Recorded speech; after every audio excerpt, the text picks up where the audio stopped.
way, natuto ako sa pinahirapan ako, sinaktan ako, yung puso ko. Pero alam ko na someday, you will hate me today, but you'll love me tomorrow. Yung lagi ang sinasabi ko dahil alam ko na maaalala niyo ako, ay matapang yan, straight ko yan. But, yun lang gusto ko na isabihin, pero natuto ako dyan. Hindi ako niloko ng ibang tao, hindi ako naisahan ng ibang tao, kasi yung boss ko tinuruan ako na ang una-una mong pagtitiwalaan ay sarili mo, hindi ang ibang tao. Kasi kung wala kang tiwala sa sarili mo, sino pa magtitiwala sa inyo? Actually, ang pinakamahirap na paghahawak, sabi ko nga kay Richie, hindi ang pera. Kasi pwede naman hindi kami sumweldo dalawang ni Richie. Kaya naman namin mag-start from scratch. Kumain ng tuyo, kumain kung saan kami nagsimula. Ang pinakamahirap yung mag-handle ng iba't ibang ugali ng staff. Kasi ayaw ko na professional lang ako na sasabihin ko, ayoko na magsasalita ako ng hindi nyo alam kung ano nararamdaman ko. Mas maganda nang alam niyo kung ano yung pagkukulang nyo, kung ano ang mali nyo, para hindi nyo na ulitin. Kung nagagalit man ako, sumasobra man ako too much, minsan, sana yun, pasensya na, pero alam ko na someday, in a way, maaalala nyo na may isang mentor, may isang boss na nagsabi sa akin ng ganito. Ayun lang. At sabi ko nga lagi, hindi ko kayo bibitawan kung hindi kayo bibitaw. Ang dami nang bumalik dyan, dami nang nag-resign, pero hindi ko kayo bibitawan. May isang marami sa inyong mga staff na pwede na namin bitawan. Pero lagi kong sinasabi, always see the good things in every person, in every individual. Kasi lahat ng tao may iba't ibang expertise. Hindi man siya magaling sa ina-expect mo. Baka may pag-asa pa, ibang Lisandro. Pero sabi ko nga lagi, hindi ako bibitaw. Napag-usapan din namin na baka magbawas kami ng staff. To the last minute, nag-usap kami kagabi ni Richie. Ilalaban ko yung Yes. Amen. dapat magbawas ako. Amen. Dapat magbawas ako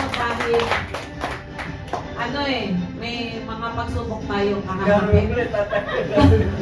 Si Sandro, joke lang. Hindi, magpapawas kami dapat, pero sabi ko, kaya pa naman natin din. Kaya pa natin na gawa ng paraan. Dahil ayokong bibitawan.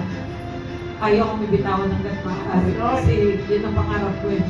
Yung wala ako. At saka responsibilidad ko yung bawat isa sa inyo, bawat isa sa pamilya nyo. Alam ko kaya ayokong lumaki. Kasi gusto ko, alam ko ang bawat buhay nyo. Tanungin nyo sa akin ko, bawat buhay nyo isa-isa. Kaya ko sabihin. Kaya ko sabihin kung anong buhay nito, anong pangangailangan nito. Dahil kasama nyo ako eh. Yung pandemic hindi naging at doon ko na-appreciate din si Richie. Walang boss na bibilang kayo ng asin, walang boss na bibilang kayo ng timba, walang boss na lilinisin ang CR nyo kasi lahat kayo may sakit sa warehouse. Sobrang na-appreciate ko si Richie na grabe magmahal sa staff. Walang boss na siya pa bibili ng biogesic nyo kasi wala kang patuloy. Walang boss na beb, asin wala sila. Beb, wala silang pang-ulam. Ito na lang yung ulam ko. Sobrang, nito, mahal nito lalo na yung mga tagueros kasi alam niyo yung problema niya. At siya din nagsabi sa akin, beb, huwag kang magtanggal. Kasi dapat magtanggal ako sa pera. Sabi niya, kaya naman natin, kaya natin. Kaya nga natin na 15 years. Ayan. Amen. So, yun ang isa sa blessing. At mahalin nyo lang yung trabaho. Yun lang.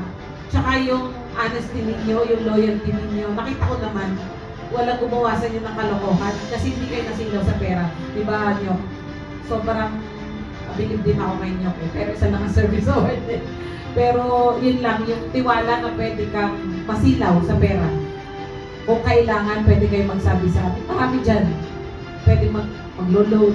Pero sabi ko, hindi ako na magpapahiram. Kami na magpapahiram. Kasi yung pera, madali lang palitan. Pero yung hindi ko matatawaran yung loyalty ng bawat isa. Kung sa iba, yung may karamdaman, tatanggalin na. Pero hindi namin, bahala na si Lord. At so far naman, wala sa atin nagka-COVID, wala sa atin na kaya pasalamat din. Dahil ibig sabihin, matatag tayo. Yun, papala tayo ng Diyos dahil lahat ng mga tao nasa beach ko may mabubugin tao. Thank you. Amen. We love you, Ma'am Les.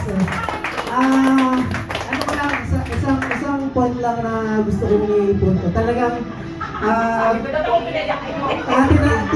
tinaray kong ilaban kayong lahat sa Ines.